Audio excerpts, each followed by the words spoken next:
All right. Check it out. Talking broken English and drug selling. All right. This is just one of those Jaÿ-Z demos. It's kind of ill, actually.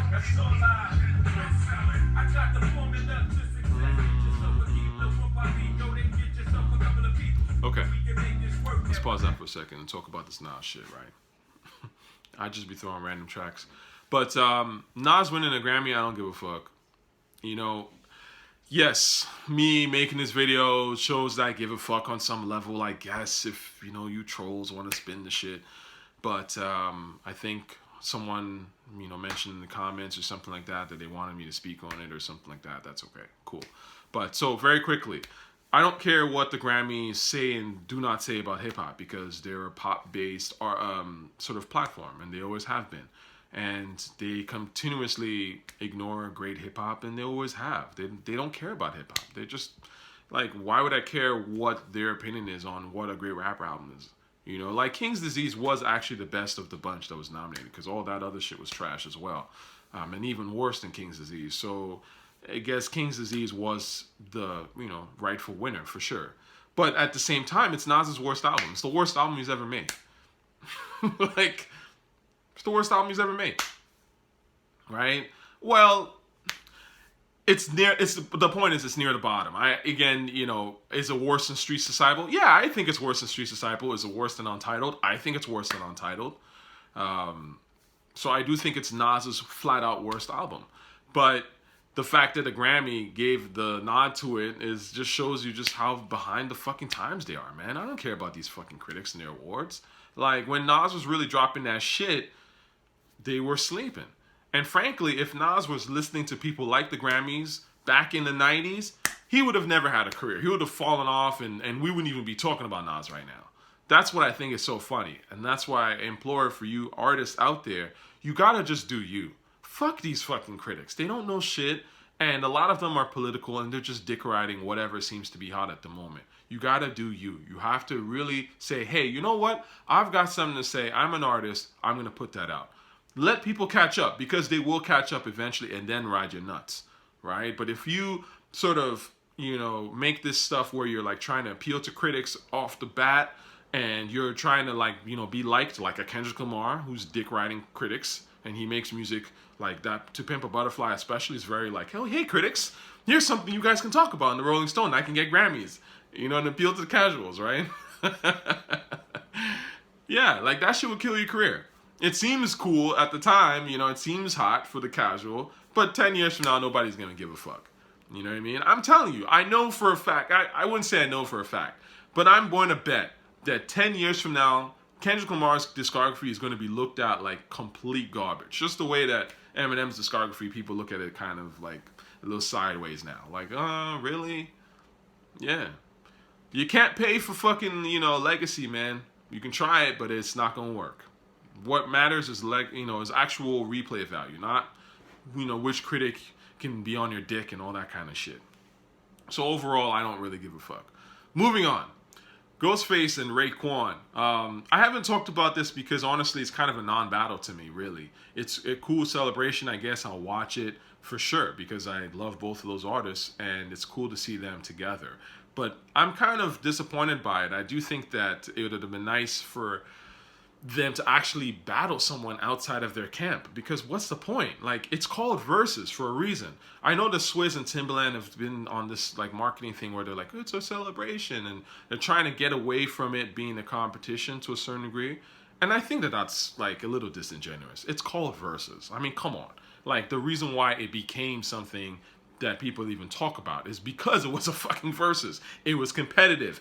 It goes back to what hip-hop is about, which is competition. Friendly competition, right? It's about competition. It's about, yo, this is what I got, this is what you got. Let's go, right?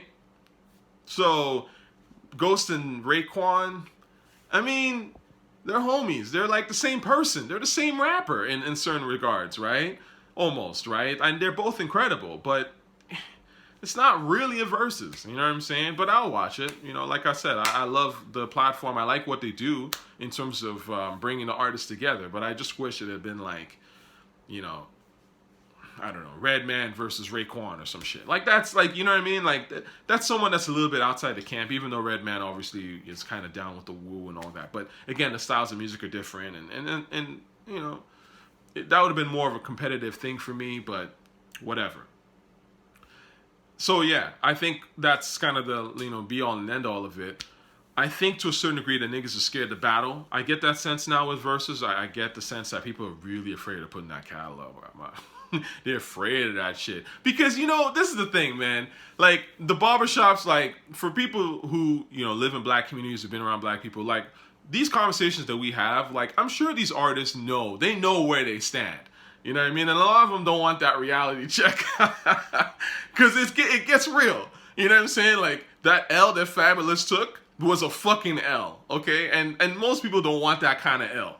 Because for, you know, it sounds cute when, like, you can say, oh, Fabulous and Jaÿ are kind of, like, you know, similar, and they're both kind of on the same level. You can kind of hide behind the fact that, oh, Fabulous is visible, and he has mixtapes, and nah, you sleeping on them, and all that kind of shit. But then when you put them two together, Jaÿ and Fab, and they have them actually battle, and you see how badly Fab takes that L, all of a sudden, that reality check is kind of vicious.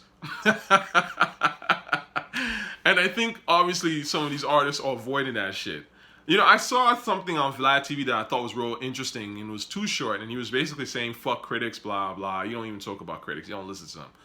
And just as I said, I agree. I do think that to a certain extent, you don't listen to critics, and you say, fuck them.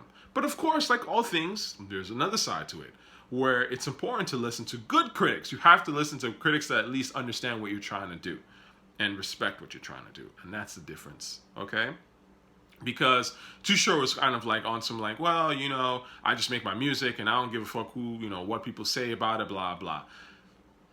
Yes, that's important. And I think you have to have that mentality on one hand. But on the other hand, you do have to really be honest with yourself and say, look, listen, like, of all the songs I've ever made, Blow the Whistle is the one that, like, fucking anyone gives a fuck about. So why is that? Oh, is it because it's, like, the one song that has, like, an actual dope beat, a fantastic beat, and you're actually rhyming on beat with the shit and saying some, you know, cool shit at the same time? Maybe I should make more songs like this. You know what I'm saying? And it's the song that actually closely resembles the shit that when Too Short came on Game and really made some powerful shit, like his first album, what's the fuck is the name? The one with Mac Attack on it and Dope Fiend beat and shit. Like, that sound was fucking innovative.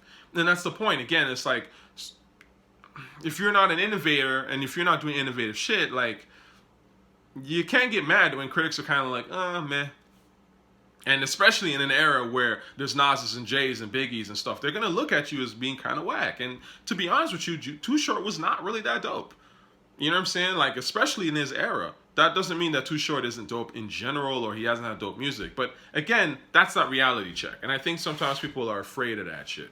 So you get the sense that these artists are kind of like, I don't know if I really want that, you know, ether. Okay, fair enough. But it's sad to see because I think friendly competition is a beautiful thing. And I would love to see more of it happen. Now, before I close out, let me play some shit because I'm always playing music. But speaking of LL Cool J, just a track that I found recently that I thought was kind of dope. You know, there's all these little remixes and demos and stuff that are out here floating on YouTube. Hey. You know what I mean? So yeah, man, a lot of these great rappers, they got songs flowing out here telling you why that 90s, people talk about that 90s. It's a lot of competition, so you have to really come on point. Alright, y'all. Be good.